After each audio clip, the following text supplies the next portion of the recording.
Most people say they want to be great, but they don't really mean it. Most people say they want more, but they don't really mean it. Most people can talk the talk, but they can't walk the walk.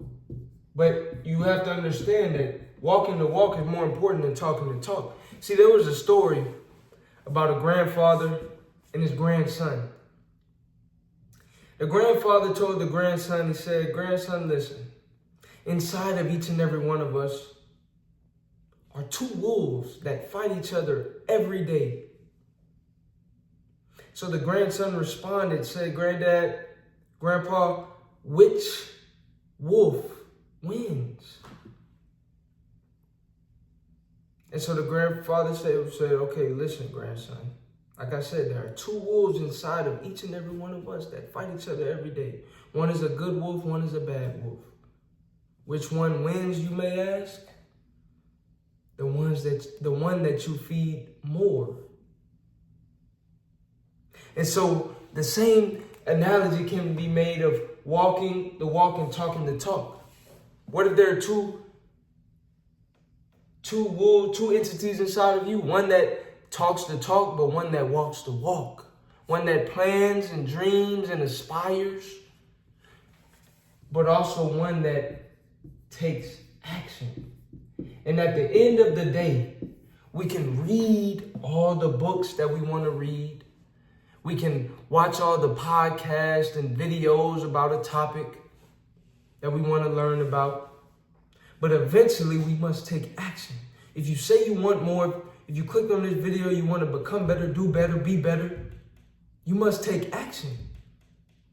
And so one key element in being able to turn your dreams into reality, turn your thoughts into actions, is to start with your habits. Habits are important because when we talk about discipline, when we talk about willpower, that takes a lot of energy. But once you start to form habits, it takes a lot less energy for you to do what you need to do, even when you don't feel like it, because it becomes a habit, it becomes part of your routine. And so there are three elements into forming good habits. The first thing is you want to make it easy. The second thing is you want to make it meaningful. You want to make your habits meaningful. So first, you want to make your habit easy. You want to make it meaningful. And number three, you want to make it trackable. So if you want to start a new habit or new habits, keep those three things in mind. What do I mean by making it easy? Well, let's say you want to read a book. You want to start reading books more. Instead of keeping that book in your closet or somewhere on your desk, keep it right by your nightstand when you go to sleep. So now it's a lot easier for you to read every day because every night before you go to sleep, every morning when you wake up, you see the book. What do they say? Out of sight, out of mind. Bring it into your sight. Same thing within your fridge or your house with foods. You want to eat better? You want to stop eating the junk food because you have goals and you have fitness goals and new benchmarks that you want to hit? Well, guess what? You have to keep the candy out of sight. You want to eat more veggies, want to eat more fruits, then that's what should be, when you open your fridge, that should be the first thing that you see. Make it accessible, make it easy. The second thing is make it meaningful. I remember I was a student at Xavier University of Louisiana. I recently graduated from the illustrious Xavier University of Louisiana. And as a student at Xavier, there was an organization that I was a part of.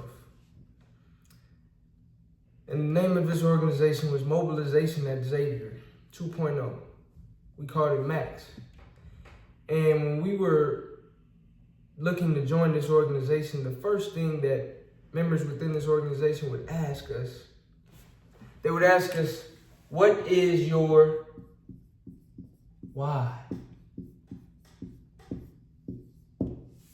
And that has to do with the meaning. See, when you attach meaning to a goal, when you attach meaning to your habit, it makes it that much more meaningful, and it makes it that much easier for you to carry out the action, for you to execute. So what is your why? Think about your why. It could be your loved ones. It could be that person you told that you promised to be better. They may no longer be here with us, but you promised them before they left that you would make this change. That could be your why. Your why could be health. Your why could be wanting to pursue a better version of yourself. Your why could be your friends, your family, people who are counting on you, who are leaning on you. Your why could be the person who left you. Just getting out of a breakup, a relationship. Your why could be a lot of things that can motivate you and attach meaning to why you want to go harder and work harder and get better. And number 3 is you want to make it trackable. That way you can track it. So when you make goals, when you make habits, you want to be able to track it. How can you tell that you are reaching your goals? How can you tell you're making progress? Is you have to look to analyze if it's trackable. You have to see what points, what data points, what quantitative and qualitative measures that you can put in place so that you can track your progress in your journey. So that's the first thing, is walking the walk, which is more important than talking the talk. The second thing is establishing strong habits. And third, last but not least, is association.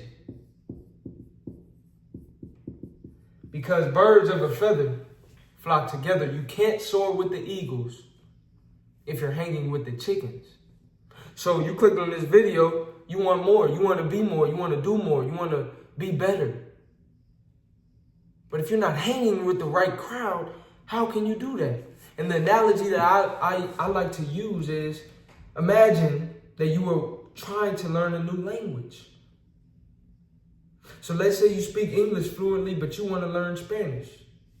And this analogy could be applied to any language, but let's say you are fluent in English and you want to learn Spanish. But the 5 people you hang around only speak English.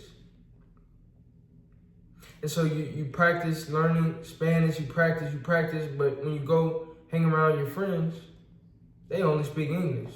So you can't really get too much practice with them because, hey man, they can't really be accountability partners or good practice mates to practice alongside of because they don't know any Spanish.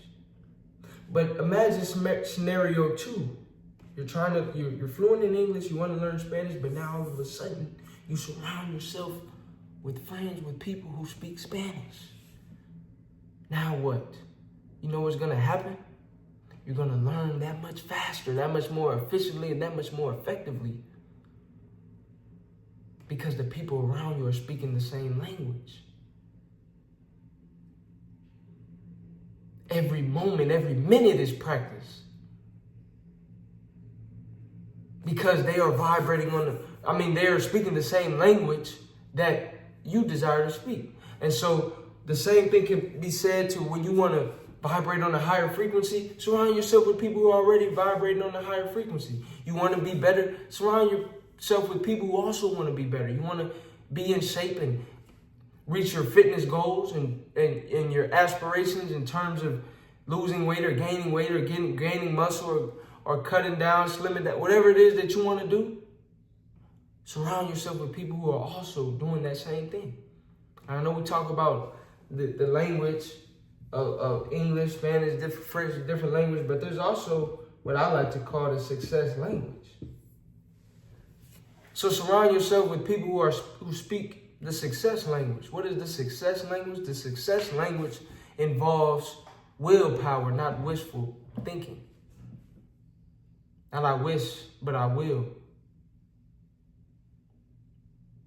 Not one day, but 2 days. Not eventually, but right now. That's success. That's the language of success. And if you want to be successful, you must surround yourself with individuals who also share the same mindset. So if you made it this far, I want you to comment mindset, and I want you to elevate and grow your mindset. And I want you to keep these 3 points in mind as you are growing and evolving into the person that you know you are destined to become. First thing is, once again, walking the walk is more important than talking the talk. Take action.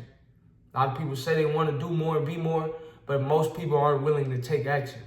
Don't be like the average person. Don't be like the majority. Be the individual who takes action. Number 2, develop the right habits.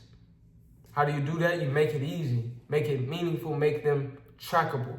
And third, your association, who you hang around. Birds of a feather flock together. You can't soar with the eagles if you're hanging with the chickens. If you enjoyed this video, like, comment, subscribe. Let me know what you would like to see next, and I will see you on the next video.